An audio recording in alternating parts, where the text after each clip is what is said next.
تو شیر افضل مروت صاحب کی جو اس وقت کی جو آئی وڈ سے کہ جو پٹیشن ہے ایک ذاتی غصے کا سہیل آفریدی سے ان کو بڑے خلاف ہے. ان کی جائز شکایات نہیں ہے, یہ نہیں کہ ان کی شکایات ناجائز ہیں, ان کی جائز شکایات جائز ہے, لیکن بہرحال جو پولیٹیشین ہوتا ہے اس کے اندر یہ صلاحیت ہونی چاہیے کہ وہ اپنا جو غصہ ہے اس کو مینیج کر سکے اور اس وقت اس کو اظہار کرے جب پراپر موقع ہو. اگر اب جس طرح سے شیر افضل مروت صاحب نے کیا ہے اس کا سوائے ان کی اپنی ذات کو کسی کو کوئی نقصان نہیں. فواد صاحب 28ویں ترمیم کی بازگشت ہے اور بازگشت تبھی ہوتی ہے جب کچھ آنے والا ہو. شروع میں یہ لوگ انکاری ہوتے ہیں, بعد میں آہستہ آہستہ مسودے سامنے آتے ہیں اور راتوں رات ترمیم ہو جاتی ہے. سو اس ترمیم کو لے کر سننے میں آ رہا ہے کہ پیپلز پارٹی اور پی ٹی آئی میں کچھ نزدیکیاں مطلب کم ہو رہی ہیں اور کچھ اتحاد آپ کو لگتا ہے یہ دونوں پارٹیز آ سکتی ہیں ایک میز کے اوپر اور ترمیم کو لے کر ہی صحیح لیکن کوئی ایجنڈا ایک ہو سکتا ہے ان کا؟ اس ترمیم میں میرے خیال کے اندر تو جو سوچ ہے وہ تو اسٹیبلشمنٹ کی اور پی ٹی آئی کی ایک ہے, اور اگر کوئی دو جماعتیں قریب آ سکتی ہیں تو وہ اسٹیبلشمنٹ اور پی ٹی آئی ہے. پی ٹی آئی میں چونکہ عمران خان ایک نیشنل لیڈر ہے, ان کے نزدیک وفاق کی اہمیت ہے, تو صرف ایک ہی جماعت ہے جو کہ اس ترمیم کی اصل سپورٹ کر سکتی ہے اور وہ پاکستان تحریک انصاف ہے. ان کو کرنی بھی چاہیے.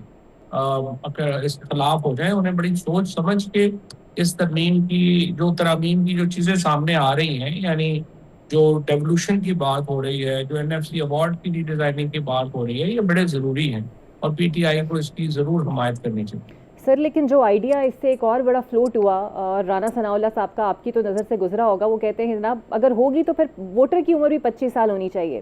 میں نے بھی کل یہ سوال قائرہ صاحب کے سامنے رکھا, انہوں نے بھی اپنی ذاتی رائے میں اشاروں کنایوں میں کہیں نہ کہیں اس پہ سپورٹ کیا کہ واقعی 25 سال میں ایک میچورٹی ہوتی ہے, انسان چیزوں کو زیادہ بہتر طریقے سے اپریہینڈ کر سکتا ہے.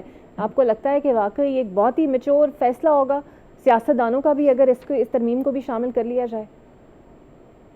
یہ جو قائرہ صاحب ہیں, رانا ثناء اللہ ہیں, یا نون لیگ پیپلز پارٹی, یہ عمر 100 سال بھی کر دیں گے تو ان کا کوئی چانس نہیں. الیکشنز میں یہ الیکشن نہیں جیت سکتے, نہ ہی عوام ان کے ساتھ ہے. پاکستان کے فیصلے تو ہیں ہی اب 25 سال سے کم عمر کے لوگوں کے ہاتھ. 64% آبادی پاکستان کی 25 سال سے کم عمر کے لوگوں کے اوپر ہے. اور اگر آپ دیکھیں تو اس کا مطلب یہ ہے کہ 3 کروڑ سے 3.5 کروڑ ووٹر جو ہے آپ کہہ رہے ہیں کہ وہ نااہل ہے اور وہ ہمیں ووٹ نہ ڈالیں. اگر کوئی بھی سیاسی جماعت جس میں تھوڑی سی بھی عقل ہو, وہ اتنے بڑے گروپ آف ووٹرز کو اپنے خلاف تو نہیں کرتی. بالکل صحیح, بہت شکریہ فواد کے وقت کا. فواد چوہدری صاحب میرے ساتھ موجود ہے, ایک بریک لے لیتے ہیں, بریک کے بعد آپ سے ملتے ہیں. Welcome back. اور اب مجھے جوائن کریں گے وزیر اطلاعات کے پی شفیع جان صاحب. بہت شکریہ شفیع آپ کے وقت کا. آپ لوگوں کی ملاقات ہوئی مولانا فضل الرحمان سے, ویسے تو یہ ملاقات تعزیت کے لیے تھی لیکن کیا اس میں کوئی سیاسی امور بھی ڈسکس ہوئے, کیونکہ اچکزئی صاحب بھی 2 مرتبہ مولانا سے ملاقات کر چکے ہیں, اس ملاقاتوں کا مقصد کیا تھا؟ سب سے پہلے آپ کا شکریہ. جہاں تک سی ایم آفریدی صاحب کی ملاقات کا تعلق ہے مولانا فضل الرحمان صاحب سے, تو کل رات کو سی ایم آفریدی صاحب ان کی رہائش گاہ پہ گئے. وہاں پہ مولانا ادریس کے لیے دعا کی گئی, تعزیت کی گئی, کیونکہ مولانا ادریس عالم اسلام کا ایک بہت بڑا نام تھا, پاکستان کا بہت بڑا نام تھا. ان کے اس وقت لاکھوں طلباء ہے جو ان سے علم حاصل کر رہے تھے, اور ان کا جو جس طریقے سے ان کو شہید کیا گیا, وہ پورے پاکستان کا نقصان جس طریقے سے ہوا ہے اس پہ تعزیت کی گئی. اس کے علاوہ امن و امان کے حوالے سے وہاں پہ ایک ڈیٹیل ڈسکشن ہوئی. مولانا فضل الرحمان صاحب اور سی ایم آفریدی صاحب نے امن و امان کے لحاظ سے بات کی. پھر جو صوبے کی حقوق ہے اس پہ کافی ڈیٹیل ڈسکشن رہی. اوور آل یہ جو ملاقات تھی سی ایم آفریدی صاحب کی مولانا فضل الرحمان صاحب سے, یہ کافی پازیٹیو رہی اور کافی خوشگوار رہی. تو یہ جو خوشگوار ملاقات تھی اس کا تسلسل آگے بھی بڑھ سکتا ہے, بیکاز آپ لوگوں نے صوبے کے معاملات پر بھی بات کی اور اب آگے بھی کچھ معاملات پہ ہو سکتا ہے آپ کو مولانا صاحب کی ضرورت پڑے. دیکھیں ہم سیاسی لوگ ہیں, تحریک انصاف ایک سیاسی پارٹی ہے, اور سیاسی لوگ جو ہوتے ہیں وہ بات چیت بھی کرتے ہیں, وہ اتحاد بھی بناتے ہیں, اتحاد چھوڑتے بھی ہیں. اس وقت جو فوکس کیے ہوئے ہیں وہ اس وقت 28ویں ترمیم کی بات ہو رہی ہے. اس کی ضمن میں ہم نے پیپلز پارٹی کے جو اس وقت گورنر فیصل کریم کنڈی صاحب ہیں ان سے بھی ملاقات ہوئی, تو ہم GUI سے بھی بات کریں گے. سیاسی اس حکومت کے خلاف جو بھی سیاسی قوت ہوگی ہم اس کے ساتھ بات چیت بھی کریں گے. جو 28ویں ترمیم روکنے میں ہماری مددگار ثابت ہو سکتی ہے, ان تمام لوگوں کے آفیسز بھی ہم جائیں گے, ان سے بات چیت بھی کریں گے, اور ایک جو راستہ ہے بات چیت کا وہ بھی کھلا رکھیں گے. اور شفیع صاحب ان باتوں میں کتنی صداقت ہے کہ کہیں نہ کہیں آپ لوگوں کو امید دلائی گئی ہے کہ سچویشن ول بی بیٹر؟ انصار عباسی صاحب کی بھی سٹوری ہے کہ پس پردہ کوئی مذاکرات ہو رہے ہیں، کوئی بات چیت ہو رہی ہے، حالانکہ اشارے تو ویسے آپ لوگوں کے لیے کوئی مثبت نظر نہیں آ رہے، بٹ ایسا کچھ ہے کہ واقعی کچھ چیزیں بیک ڈور پہ چل رہی ہیں؟ دیکھیں، تحریک انصاف کسی بیک ڈور رابطے پہ بلیو نہیں کرتی، اور نہ ہی ہمیں کوئی خواہش ہے بیک ڈور رابطے سے۔ اگر ہم اس وقت اقتدار میں ہیں تو لوگوں کی ووٹ سے آئے ہیں، لوگوں کی بازو پہ آئے ہیں، اور آپ نے بڑی واضح میں یہ بات یہاں پہ کہہ دوں کہ انصار عباسی صاحب نے تو پہلی بھی کئی دفعہ ایسی سٹوریز کی ہیں، لیکن اس سٹوریز کو بھی کوئی بنیاد نہیں تھی، اور ابھی جو سٹوری انہوں نے کی ہے میں اس کی تردید کرتا ہوں۔ اچھا، اور بیرسٹر گوہر کی بھی ایک اہم وفاقی وزیر سے ان کی رہائش گاہ پر ملاقات ہوئی، سی ایم کے پی بھی وہاں پر موجود تھے، کیا یہ ملاقات صرف کے پی کے حالات کو بہتر کرنے کے لیے تھی کیونکہ کابینہ کی توسیع کے بعد یہ ملاقات ہوئی؟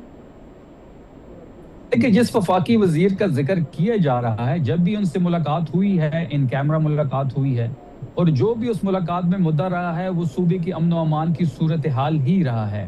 آپ نے دیکھا ہوگا کہ جب بھی افریدی صاحب ان سے ملے ہیں تو افریدی صاحب نے بڑے مدلل انداز میں صوبے کا مقدمہ وہاں پہ لڑا ہے۔ اپیکس کی میٹنگ میں آپ نے دیکھا ہوگا کہ ہم نے تمام تر چیزیں ان کے سامنے رکھی، دونوں سائڈ سے کافی تفصیلاً گفتگو ہوئی، اس کے علاوہ کوئی ایسی ملاقات نہیں ہوئی جو جس قسم کی چہمگوئیاں اس وقت ہو رہی ہیں۔ بالکل صحیح۔ شفیع صاحب، ایک درخواست آپ کی نظر سے بھی گزری ہوگی جو مروت صاحب نے جمع کرائی کہ سہیل آفریدی صاحب کی جگہ واپس گنڈا پور صاحب کو لایا جائے، کیا یہ ان میں دراڑ ڈالنے کی کوشش ہے؟ کیونکہ گنڈا پور صاحب خود تو اس سے پیچھے ہٹ گئے ہیں، لیکن کیا واقعی کچھ دونوں کے درمیان سے حالات ٹف ہو سکتے ہیں؟ دیکھیں، جو درخواست مروت صاحب نے عدالت میں جمع کی ہے اور اس عدالت میں جو ایک پلی اختیار کی گئی ہے، اس کی 3 اینگلز ہیں۔ پہلی بات تو یہ ہے کہ افریدی صاحب کو نامزد عمران خان صاحب نے کیا تھا، اور مروت صاحب بھی اس وقت ایم این اے ہیں پی ٹی آئی کے ٹکٹ پہ، اور ان کو بھی عمران خان صاحب نے ہی نامزد کیا تھا۔ تب بھی عمران خان صاحب کنوکٹڈ تھے اکارڈنگ ٹو مروت صاحب، جنہوں نے درخواست میں چیز ظاہر کی ہے، تو پھر تو مروت صاحب بھی نااہل ہوں گے، پھر تو میں ایم پی اے ہوں، مجھے بھی تحریک انصاف کا ٹکٹ ملا تھا، میں بھی نااہل ہوں گا۔ دوسری چیز یہ ہے کہ علی امین گنڈاپور صاحب نے تو اپنی پوزیشن واضح کر دی ہے۔ علی امین گنڈاپور صاحب نے 3 سے 4 دفعہ استعفیٰ دیا، تو علی امین صاحب نے ٹویٹ بھی کر دی ہے کہ ان کا کوئی لینا دینا نہیں ہے۔ اگر ہم ایک 5 سیکنڈ کے لیے اس سوچ لیں کہ افریدی صاحب اس درخواست کی وجہ سے سٹیپ ڈاؤن ہونا پڑا، پھر علی امین صاحب کو بھی سٹیپ ڈاؤن ہونا پڑے گا، کیونکہ علی امین صاحب کو بھی عمران خان صاحب نے نامزد کیا تھا، اور جب ان کو نامزد کیا جا رہا تھا تب بھی وہ کنوکٹڈ تھے، تو پھر تو علی امین صاحب بھی دوبارہ نہیں بن سکیں گے۔ بات بڑی واضح ہے، اگر ایسے کوئی سچویشن بنتی ہے اور اس قسم کی درخواست سے افریدی صاحب کو سٹیپ ڈاؤن ہونا پڑتا ہے، تو ہم پولیٹیکل کمیٹی سے دوبارہ افریدی صاحب کو نامزد کرا دیں گے اور افریدی صاحب کو دوبارہ الیکٹ کرا دیں گے۔ یہ 100 دفعہ اس قسم کی درخواستیں لے کے آئیں، ہم 100 دفعہ سہیل آفریدی صاحب کو الیکٹ کرائیں گے، کیونکہ وہ عمران خان صاحب کے نامزد کردہ وزیر اعلیٰ ہے۔ عمران خان کا اعتماد ان پہ ہے۔ آخری ملاقات میں ان کو شاباش کا پیغام ملا ہے، کچھ اور پیغامات بھی ملے ہیں۔ جو ٹاسک خان صاحب نے افریدی صاحب کے کندھوں پہ ڈالا ہے، انہوں نے بخوبی اس کو سر انجام دیا ہے، اور جس طریقے سے وہ گورننس کو آگے لے کے بڑھ رہے ہیں، جس قسم کی تحریک کو وہ آگے لے کے بڑھ رہے ہیں، یہی وہ خوف ہے جو اس وقت کے طاقتور حلقوں کو پسند نہیں آ رہا۔ مروت صاحب کس کے اشاروں پہ کر رہے ہیں سب کو پتا ہے، لیکن مروت صاحب کو اخلاقاً یہ اس قسم کی درخواست جو ہے وہ دائر نہیں کرنی چاہیے۔ سر، لیکن آئینی عدالت موجود ہے، درخواست دائر ہو گئی ہے، آپ لوگوں کی تو اسٹریٹجی ویسے آپ نے بتا ہی دی کہ آپ لوگ دوبارہ سے انہیں نامزد کرا لیں گے، لیکن آپ کو لگتا ہے آئینی عدالت ہے کہیں یہ معاملہ واقعی سیریسلی ٹیک اپ نہ ہو جائے؟ دیکھیں، اس قسم کی درخواستوں کو تو انٹرٹین نہیں کرنا چاہیے۔ اس درخواست میں تو ایسی کوئی بات نہیں ہے۔ افریدی صاحب کو 7 مہینے ہو گئے ہیں، 7 مہینے بعد مروت صاحب کو یہ چیز کیوں یاد آ گئی ہے؟ پھر دوسری سائڈ پہ اگر آپ دیکھیں تو علی امین صاحب نے بڑی گریسفلی استعفیٰ دیا، انہوں نے فلور پہ بھی کہا، انہوں نے ریٹن بھی دیا، ٹویٹ بھی کی، گورنر سے جب ملے تب بھی انہوں نے کہا کہ میرے اوپر کوئی پریشر نہیں ہے اور میں اپنی مرضی سے استعفیٰ دے رہا ہوں۔ اس کیس میں ایسی کوئی بات نہیں ہے، لیکن جو اس وقت کے حالات ہیں تحریک انصاف کے لیے وہ نارمل نہیں ہے۔ اگر ایسی کوئی بھی سچویشن بنتی ہے تو اس کے لیے ہم بالکل تیار ہیں۔ یہ 100 دفعہ اس طریقے سے افریدی صاحب کو سائیڈ لائن کرے، ہم 100 دفعہ ان کو پولیٹیکل کمیٹی کے کہنے پہ الیکٹ کرائیں گے، کیونکہ عمران خان صاحب کی وہ چوائس ہے۔ شکریہ شفیع جان صاحب آپ کا۔ ضروری تو یہی ہے کہ ملک میں سیاسی ہارمنی بھی موجود ہو تاکہ ملک کے عوامی مسائل پر بھی توجہ دی جا سکے۔ مجھے دیجیے اجازت، اللہ حافظ۔